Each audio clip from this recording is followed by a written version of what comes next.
Salam dari HKBP Kernolo, HKBP tertua di Pulau Jawa. Bapak Ibu Saudara yang terkasih, malam ini sebelum kita memasuki peraduan malam, marilah kita sejenak mendengarkan firman Tuhan, kita berdoa.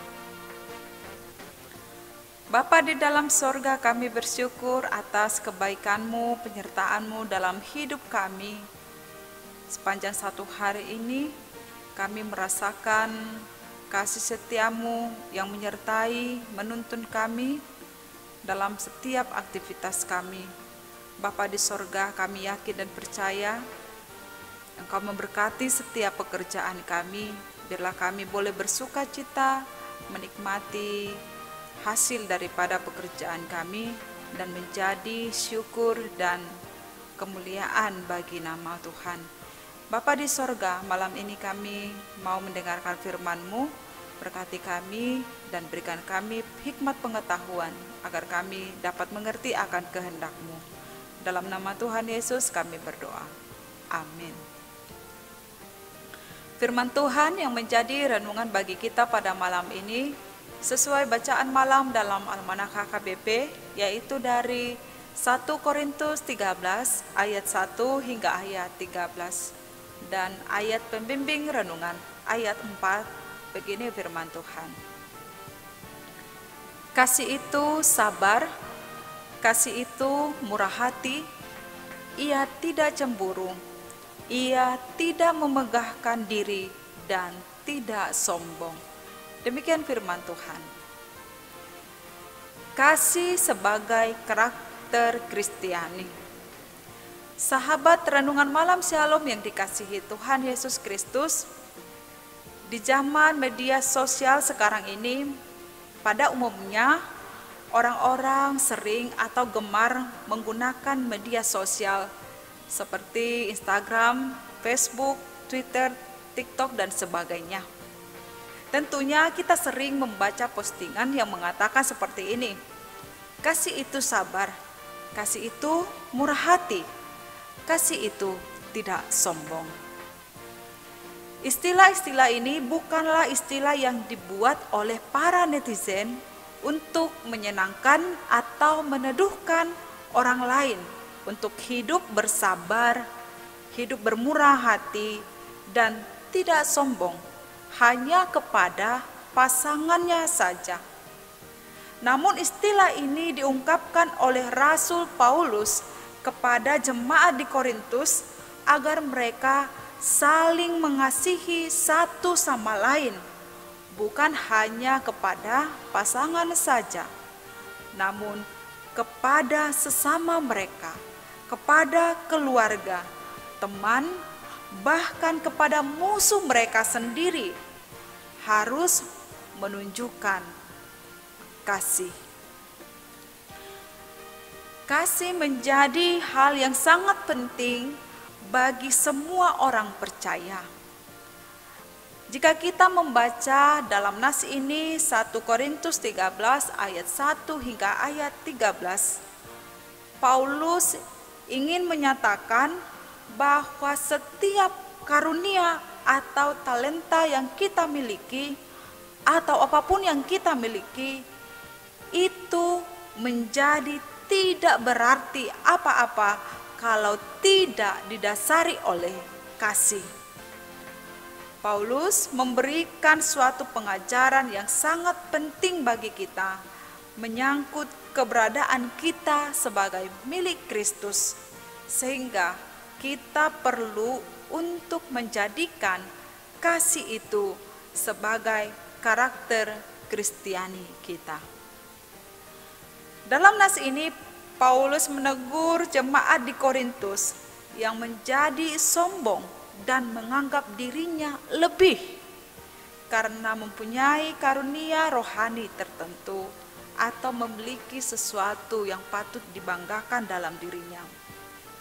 Paulus menasihati mereka bahwa mereka yang sesungguhnya merupakan milik Kristus perlu mendasari karunia yang mereka miliki itu, apapun yang mereka miliki itu didasari oleh kasih agar menjadi berkat, bukan hanya kepada diri sendiri, tetapi juga bagi setiap orang. Sahabat renungan malam Shalom yang dikasihi Tuhan, dalam setiap minggunya, bahkan setiap hari ataupun setiap saat, mungkin kepada kita sering diperdengarkan mengenai hukum kasih. Dalam Matius 22 ayat 37 hingga 39 yang menyebutkan, kasihilah Tuhan Allahmu dengan segenap hatimu, dengan segenap jiwamu, dan dengan segenap akal budimu, dan kasihilah sesamamu manusia. Namun kadang-kadang kita tergelincir, kita hanya tahu mengucapkan kata-kata tersebut. Kata-kata tentang kasih itu hanya sebagai wacana atau retorika belaka yang sering diperdengarkan. Namun kita tidak dapat menunjukkan di dalam perbuatan kita sehari-hari.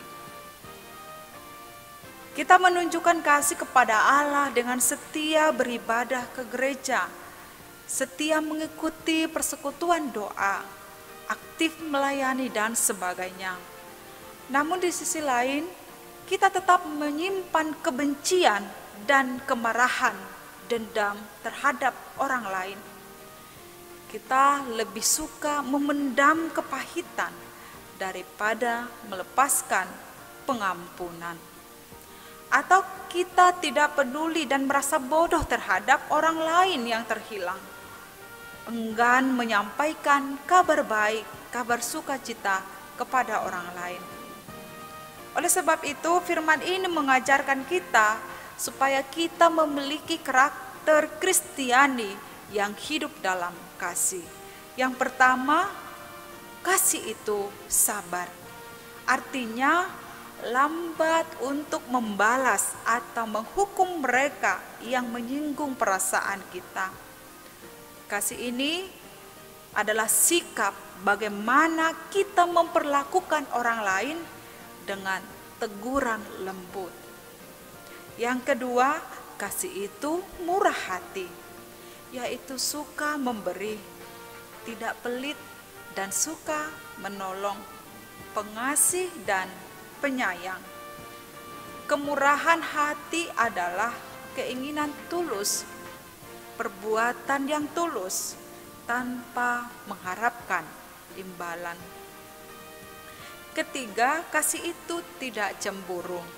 Artinya senang, sukacita, bangga melihat keberhasilan, keberuntungan, dan pencapaian orang lain. Dan yang keempat, kasih itu tidak memegahkan diri dan tidak sombong.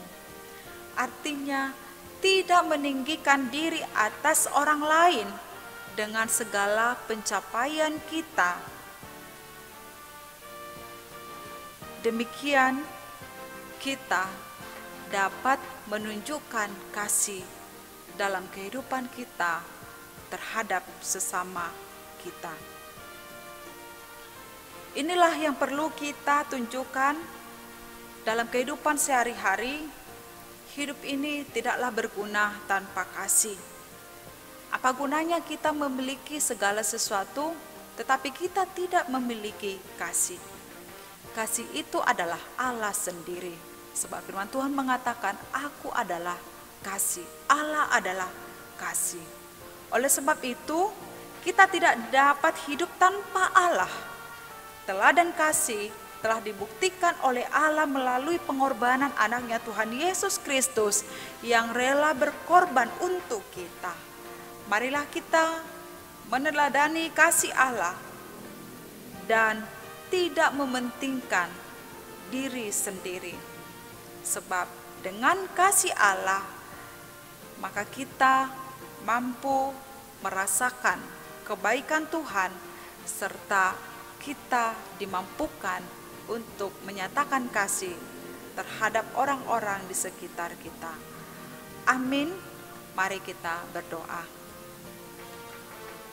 Tuhan Allah yang telah menyatakan kasih-Mu kepada kami melalui pengorbanan anak-Mu Tuhan Yesus Kristus yang rela memberikan dirinya, nyawanya untuk menebus kami dari setiap dosa dan pelanggaran kami, memberikan kami keselamatan sehingga kami boleh bersukacita dalam hidup kami. Mampukan kami Tuhan Allah untuk menunjukkan kasih itu di dalam kehidupan kami yang seturut dengan kehendak-Mu.